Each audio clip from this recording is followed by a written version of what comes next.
Vérité de vérité, Aya. Vérité de vérité, Aya. Ici, nous sommes au premier siège, Mundubé, non loin de Sovog. Ici, vous allez vous rendre compte que tout ça que vous voyez là, c'est une mangrove. Et cette mangrove est en train d'être détruite par nos frères. J'appelle les ONG qui font dans la protection de la mangrove ou des mangroves.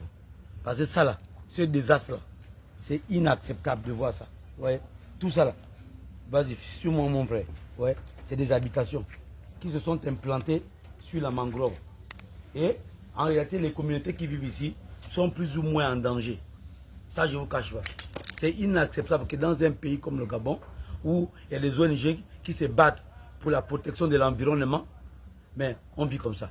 Et quand tu penses qu'il y a, comment vous appelez ça, le ministère des Eaux et Forêts qui se bat en province avec nos frères, qui interdisent nos frères de tuer les gibiers en brousse, mais eux, ils acceptent qu'au cœur de la ville, en pleine capitale, nous avons la mangrove qui est détruite comme ça. Ouais, l'autre côté là-bas, vous allez aller de l'autre côté là-bas, c'est une série qui est là-bas. Bon, maintenant, cette série-là, non, on n'agrandit pas parce qu'on dit qu'on les a filmés. On ne cherche pas les problèmes. Eux-mêmes, ils ont la possibilité de venir ici. Donc, l'autre côté là-bas, nous avons une série. Si elle est légale ou illégale, pas, ce n'est pas notre problème. Mais on attire l'attention des hautes autorités que regardez ce qui se passe là. Et cette mangrove-là, quand elle est détruite comme ça, elle provoque aussi les inondations dans le pays. Donc, je dis bien, c'est inacceptable que les ONG qui se battent pour la protection de la mangrove essaient quand même de faire quelque chose. Alors, nos frères qui sont ici là, on peut les déloger en les logeant quelque part. Hein? Bon, big up à vous. Voilà, ouais, bien. Vous comprenez les oiseaux, non? Alors là, je suis avec Karl Moudunga. Karl Moudouma. Ah, Karl Moudouma, Moudunga aussi, c'est pareil. Tu n'es pas parenté avec la famille Moudunga, c'est la fin. C'est un grand frère du Moabi. Ah bon, hein?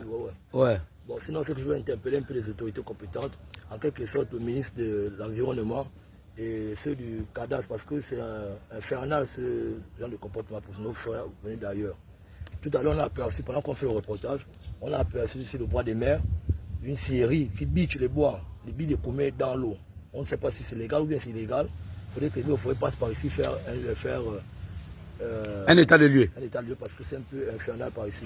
Et nous avons remarqué aussi que dans cet environnement, ces populations qui vivent ici, qui font de la pêche, qui font du poisson, et effectivement ces poissons, lorsque la marée est haute, ces excréments qu'ils finissent de faire dans leur domicile, ça se renverse dans la nature.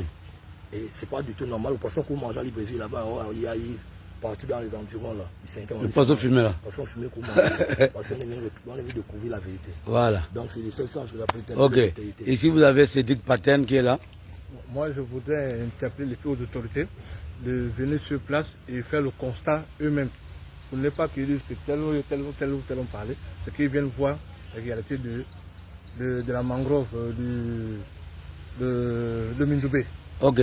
Bon, ça c'est notre jeune confrère qui a été menacé. C'est à travers sa vidéo que nous sommes arrivés ici. Il peut se présenter en quelques minutes seulement. Ok, d'accord. Moi c'est Obagé donc Magloire Stéphane. Mon dernier mot pour la fin, c'est celui-là. On se plaint aujourd'hui au Gabon de l'immigration, qu'il y a tellement d'immigrés. Mais venez contrôler ici. On ne sait même pas si ces derniers, s'ils ont des papiers, s'ils ont des cartes de séjour. On ne sait pas. On ne peut pas. Si vous avez constaté les bras des mers là, c'est-à-dire qu'ils peuvent arriver, une fois qu'il y a le machin, ils accostent, leurs frères descendent tranquillement. C'est comme ça. On se plaint, mais voilà. Voilà les endroits, c'est prouvé aujourd'hui. Vous-même venez sur le terrain, venez vous acquérir de la situation aujourd'hui. Donc ça qui veut dire qu'ils peuvent arriver là, ils descendent là, ils débarquent là facilement dans les mangroves. Voilà, et puis après ils accèdent aux maisons. Ils sont tranquilles. Tranquillement. Voilà. Venez constater, est-ce que ces gens, est-ce qu'ils ont des papiers, est-ce qu'ils ont des cartes de séjour? Venez sur le terrain. Mais attends, moi j'ai l'impression que le Gabon est imperméable, c'est-à-dire que n'importe qui peut rentrer à n'importe quel moment. Est-ce qu'ailleurs c'est pareil? Moi je ne pense pas, je n'ai jamais vu ça ailleurs. Je n'ai jamais vu un Gabonais aller dans un... Non, pas les Gabonais seulement. Pas les Gabonais. Vous les Gabonais, vous n'avez même pas voyagé, vous n'avez même pas allé chez les autres. Même si on arrive, mais l'éducation qu'on a reçue ne nous permet pas d'arriver et occuper un terrain frauduleusement, illégalement. Ouais. C'est déjà l'éducation de base qu'on a reçue de nos parents. On dit merci à cela. Donc c'est un peu ça aujourd'hui, vraiment, s'il vous... Donc là tu confirmes qu'ici, au niveau d'ici, la mangrove est détruite. Détruite, c'est presque, ça c'est 2 fois un terrain de foot ou bien un machin, c'est grave, c'est grand, c'est vaste. Ok, d'accord. Vous avez compris, le frère dit que c'est plus ou moins 2 terrains de foot.